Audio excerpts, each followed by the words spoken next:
হাঁটতে হাঁটতে ক্লান্ত হয়ে গেছি, একটু জিরায় নিচ্ছি, বাতাস লাগতেছে গায়ে, অবস্থা খারাপ। ওই উঁচুতে আমরা উঠবো।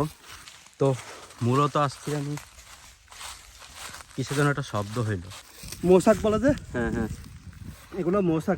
এদিকে অনেক নিচে গহীনে কিছু লোক কাজ করতেছে, আমরা এখান থেকে শব্দ শুনতে পাচ্ছি। আমরা এখন কত ফিট উপরে আছি আনুমানিক? অনেক আমার অনুমানিক, কিন্তু 100-র উপরে হবে। আসসালামু আলাইকুম, welcome back to my channel. আশা করি সবাই ভালো আছেন। আলহামদুলিল্লাহ আমিও ভালো আছি। আমি আজকে যেখানে আসছি এটা হচ্ছে একটা গহীন অরণ্য, গহীন জঙ্গল। চারপাশে শুধু পাহাড় আর হচ্ছে গিয়ে উঁচু উঁচু গাছ। আচ্ছা, এই যে এখানে পায়ের ছোপ দেখা যাচ্ছে, এগুলো কিসের? এই যে পায়ের ছোপ, হরিণ। আচ্ছা, পায়ের ছোপ ছোপ দেখা যাচ্ছে যে এগুলো হচ্ছে গিয়ে হরিণের ছোপ, হরিণের পায়ের ছাপ দেখা যাচ্ছে। এখানে পানি খেতে আসছে মেবি। আমি এমন ভিতরে আসছি গহীন জঙ্গলে। আমার সাথে রয়েছে সে প্রতিবারের ন্যায় আমার গফুর আঙ্কেল, লুঙ্গি পরা আছে আজকে, একটু তাকে অন্যরকম লাগতেছে। বাগান আসছি, এটা গহীন জঙ্গল বললেই চলে। তো একটা কাজে আসছি আমরা এখানে, বাগান দেখতে আসছি। এবং হরিণের পায়ের ছোপ, এখানে হরিণ আসলে অনেক আছে মনে হয় না? হরিণ থাকে এখানে, গরু মানে এই যে দেখা যাচ্ছে পায়ের ছোপ, অনেক জঙ্গল, পারদিকে শুধু উঁচু উঁচু গাছ। বাকি সিনারি পরে নিব, আরো ভিতরে ঢুকাবো। আমরা আরো ভিতরে যাচ্ছি, চলেন তাহলে যাই। তো আমার আঙ্কেল একটা কথা বলছে, সেটা হচ্ছে গিয়ে একটু চোখ কান খেয়াল রাখতে, কারণ আশেপাশে বন্য হাতি থাকতে পারে। কারণ এই এরিয়াটা গহীন অরণ্য, এখানে বন্য হাতি আক্রমণের শিকারও হতে পারি আমরা। আপনারা শুনতে পাচ্ছেন যে পাখির আওয়াজ, শব্দ, পাখির ডাক, তার সাথে বিভিন্ন প্রকৃতির যে অরণ্যর অভয়ারণ্যর যে পাখপাখালি আছে, তাদেরও শব্দ শোনা যাচ্ছে অল্প অল্প করে। আসলে আপনাদেরকে প্রকৃতির যে একটা ন্যাচারাল সাউন্ড, আমি আপনাদেরকে সেটাও শোনাবো একটু পরে, যখন আমি আরেকটু ভিতরে যাব গহীন অরণ্যের। ওকে, সাথেই থাকুন আমার। আচ্ছা, এদিকে কি ট্রাকও ঢুকে নাকি? আচ্ছা আচ্ছা, পাহাড়ের গাড়ি। আচ্ছা আচ্ছা আচ্ছা, হ্যাঁ হ্যাঁ হ্যাঁ হ্যাঁ, 4 হুইল গাড়ি, হ্যাঁ। আচ্ছা আচ্ছা, এই যে আমরা জঙ্গলের ভিতর দিয়ে যাচ্ছি। আমরা দেখতে পাচ্ছি এখানে খাবারের পোটলা আছে, নিশ্চয়ই আশেপাশে কোনো মানুষ রয়েছে, এখানে খাবার খাওয়ার জন্য রেখেছে, কাজ করতেছে। দেখতে পাচ্ছেন জঙ্গলের ভিতর থেকে হেঁটে হেঁটে যাচ্ছি, একটা ন্যাচারাল শব্দ। ওই উঁচুতে আমরা উঠবো।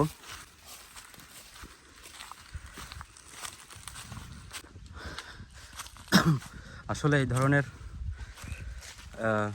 মাউন্টে ওঠার জন্য প্রচুর শক্তি দরকার, ক্যালোরিজ দরকার, যেটা না থাকলে হয়রান লাগতে পারে, পানির পিপাসা পেতে পারে। দেখুন আমরা কতটা উঁচায় উঠছি, পাহাড়ের অনেক উঁচুড়ায়, গহীন জঙ্গলে, গা ছমছম করতেছে এরকম।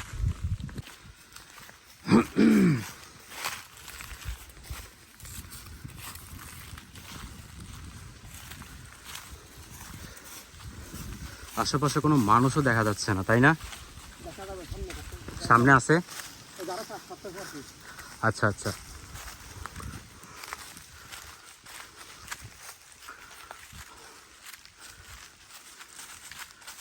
বিশাল জঙ্গল। আধা কিলোমিটার দূরে গাছ দেখা যাচ্ছে, ওদিকে আধা কিলোমিটার দূরে, হ্যাঁ ওদিকে আধা কিলোমিটার দূরে গাছ দেখা যায়, গাছের মানে আগা দেখা যাচ্ছে। হ্যাঁ হ্যাঁ, সবগুলো আবার এরিয়া। আচ্ছা আচ্ছা, তো মূলত আসছি আমি, কিসের জন্য একটা শব্দ হইল, আমি ভাবছি কিছুটা বন্য প্রাণী হেবি। যে গাছ কেটে ফেলে রেখেছে অনেকে, দেখতে পাচ্ছেন।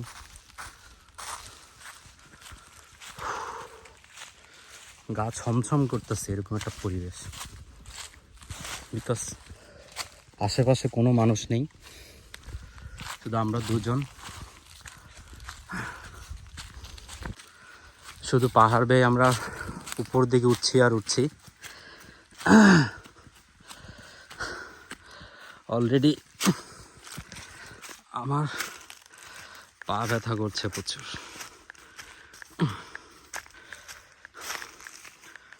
ও অনেক উঁচু পাহাড়, জঙ্গল চারদিকে, এতটা গহীন জঙ্গল যে আমরা কোনো বাড়ি ঘর বা কিছু দেখতে পারবো না, পাচ্ছিও না, বিকজ আশেপাশে কোনো বাড়ি ঘর, দোকান কিংবা মানুষের চিহ্ন নেই।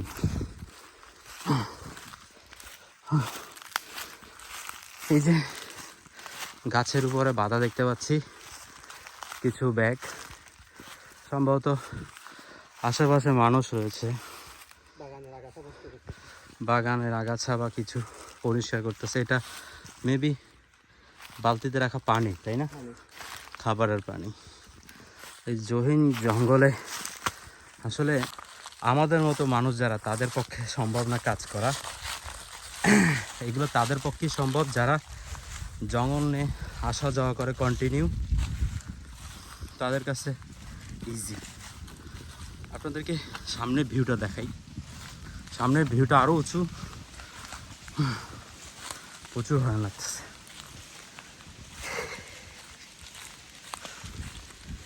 হ্যাঁ কি হয়েছে? এটা দিয়ে আগুন ধরে ফুক ছাড়াইয়ে মধুর বাহা ভাঙছে, এগুলো হয়েছে, এগুলো মানে সিপি সিপে। আচ্ছা আচ্ছা, ওই রস বাইর করে মধুটা আহরণ কোন করছে। গাছ থেকে?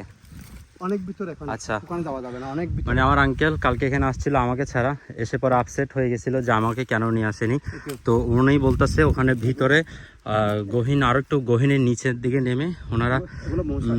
মৌচাক থেকে এভাবে আগুনে পুড়ে মৌচাক থেকে মধু আহরণ করছিল। তারা এক বোতল নিয়ে গেছিল, সে এই যে হাতে দেখতে পাচ্ছেন, এগুলো মৌচাক। এগুলো পেরে ওনারা আবার এখানে কিছু খাইছিল। বসে বসে খাইছি, যা মাংস আমার কপালে জুটে নেই আর কি। ভাগ্য আমি এখানে এসে তো পাইছি, না হয় বাড়ি থেকে ইনফরমেশন তাদের সাথে নিয়ে আসতাম। মানে এত ন্যাচারাল মধু খুব কমই জুটে। যাক ভালো, আমরা আরো ভিতরে যাবো মনে হয়, না? এখানে আবার ওদের জন্য ভালো। আচ্ছা, এদিকে একেবারে মানে মুড়ে কহিলা তলদেশ, মানে এখানে কাজ করতেছে, লোকেরা কাজ করতেছে। কাজ করতেছে। এদিকে অনেক নিচে গহীনে কিছু লোক কাজ করতেছে। আমরা এখান থেকে শব্দ শুনতে পাচ্ছি, ছপ ছপ ছপ ছপ একটা শব্দ আসতেছে। আপনারা শুনতে পাচ্ছেন কিনা জানি না। একটু স্তব্ধ হয়ে দাঁড়ালে হয়তো সেই শব্দটা আসবে এদিক থেকে। আশা করি শুনতে পাইছেন শব্দটা আপনারা এখন। কতটুকু নিচে দেখো, মানে তারা কতটা ওই নিচে, নিচে ওখানে দেখতেছো একেবারে ওই মানে কোনো শোরুম দেখতেছো নিচে গো। হ্যাঁ, কালকে মধুর বাহা পাইছো ওখানে, ওই নিচের মধ্যে মানে আর গহীন জঙ্গল বাঁধা। এত নিচে এখান থেকে। আচ্ছা রাখো, আবার আমরা দিকে ঘুরে। একটা জিনিস বুঝতে পারলাম, সেটা হচ্ছে কি এই জঙ্গলের মধ্যে, গহীন জঙ্গলে যারা পথ না চিনে, তারা যদি হঠাৎ আমার মতো যদি আসে না, তাহলে তারা একদম পথ হারিয়ে ফেলবে।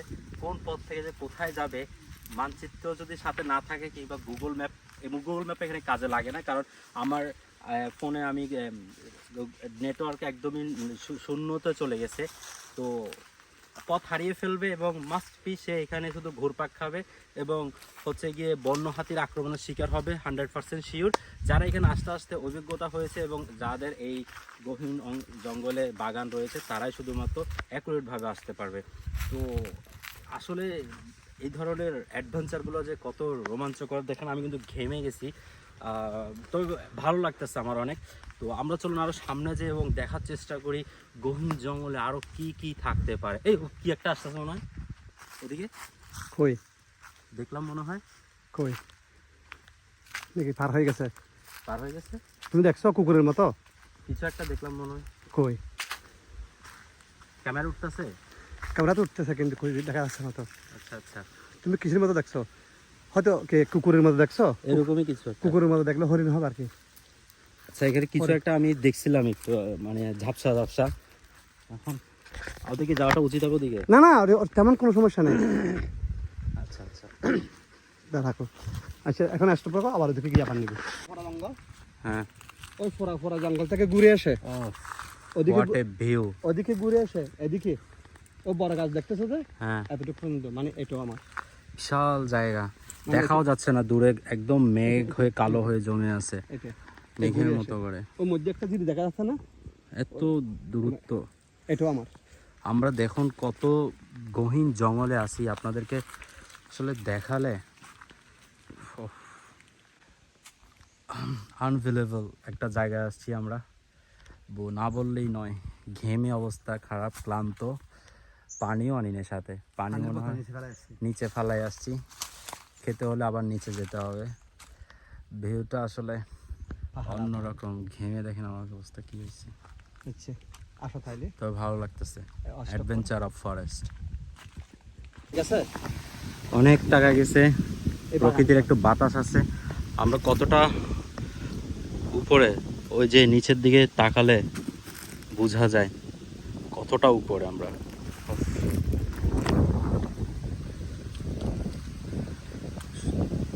শিউরে ওঠার মতো অবস্থা।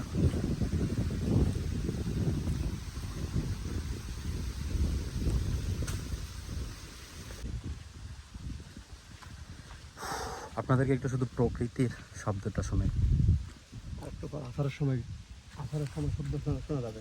আসরের সময় মানে আরেকটা যখন সন্ধ্যা হবে না, হ্যাঁ, মানে মাগরিবের আগে আগে মানে কিসির মিসির মানে মানে এই শুধু মানে পাখির গুঞ্জন আর কলরব, এই মানে কিছুক্ষণ পর গা শিউরে উঠবে। আমরা এখন কত ফিট উপরে আছি আনুমানিক? অনেক আমার অনুমানিক কিন্তু 100-র উপরে হবে, 100-র উপরে হবে। 100 ফিট মাত্র? 100 মানে মাত্র এখন পাহাড়ের সমতল আমি কি আড়িয়ে করতে পারতেছি, আচ্ছা, অনেক উঁচু চলে আসছি, অনেক উঁচু। মানে আমি ধারণা করে বলতেছি আর কি। আচ্ছা আচ্ছা, আরো বেশি হবে? আর বেশি হবে, কিন্তু নিচে না উপরে হবে বলতেছি না আমি। অনেক উঁচু। এই মানে কিন্তু জঙ্গল, কিন্তু গহীন জঙ্গল, অভয়, একেবারে অভয়ারণ্য। এই শুকনো মৌসুম আছে দেখে এখন আমরা এখান দিয়ে উঠতে পারতাছি, তাই না? বর্ষার সময় তো এখানে উঠা যাবে না, হাঁটা যাবে না, এত এত উঁচুতে এই পসিবল না হেঁটে ওঠা বর্ষার সময়। আর বর্ষার সময় এখান থেকে পানির ঢল নামে সম্ভবত, তাই না?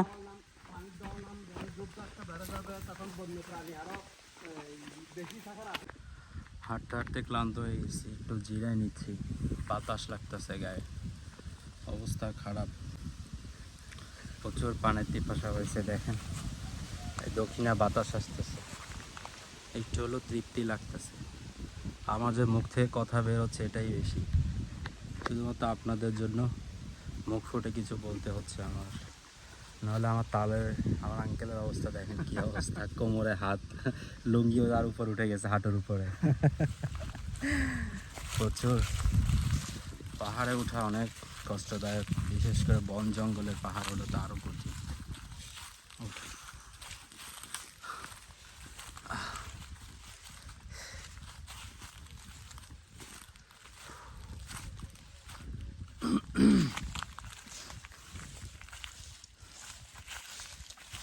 পানি খেতে হবে।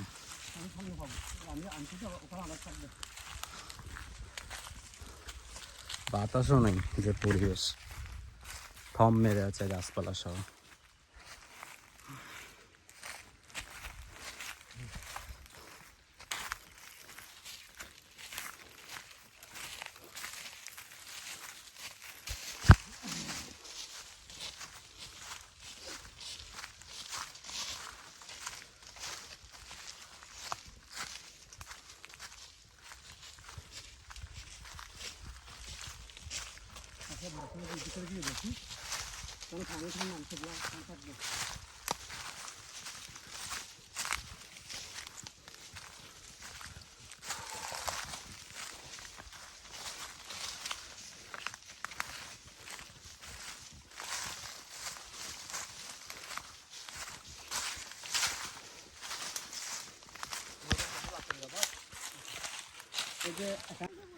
ওকে ওকে, অসুবিধা নেই, সব আর বন্ধু আচ্ছা দিবে, আর বন্ধু।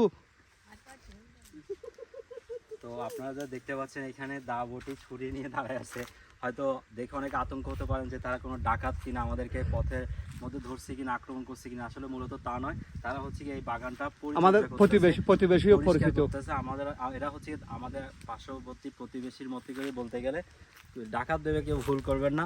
ওদিকেও রয়েছে আরো কিছু আমার আন্টি খালারা, যারাও গাছ পরিচর্যার জন্য নিয়োজিত, এই আর কি। তাদের জন্য অবশ্যই দোয়া করবেন। আচ্ছা, ওকে। তো হাঁটতে হাঁটতে অনেক ক্লান্ত হয়ে গেছে, একটু বসে নিচে গাছ আছে কিছু কাটা, গাছ কাটার উপরে বসে একটু রেস্ট নিচ্ছি, আর এরপর আমরা চলে যাব। তো আমাদেরকে আরও কিছুটা হাঁটতে হবে নিচে যাওয়ার জন্য।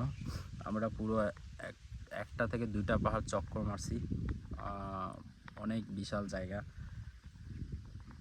আর যাদের সাথে আমরা কথা হয়েছিল, দা ক্রিস নিয়ে যারা ছিল, তারা আসলে তাদের সাথে প্রথমে কথা বলি এবং তারপরে জানতে পারি যে তারা গাছ পরিচর্যা, বাগান পরিষ্কার করতেছে আর কি, যাতে এই গাছগুলো একটু সুন্দর করে বেড়ে ওঠে।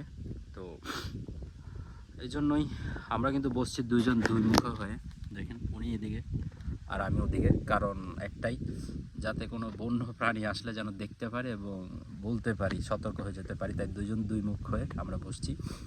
তো এই ধরনের ভিডিও যারা পেতে চান অবশ্যই কমেন্ট করে আমাকে জানাবেন। যে যেখানে থাকেন ভালো থাকেন। আজকের ভিডিওটা এই পর্যন্তই, এবং কবজি ডুবিও খাবেন।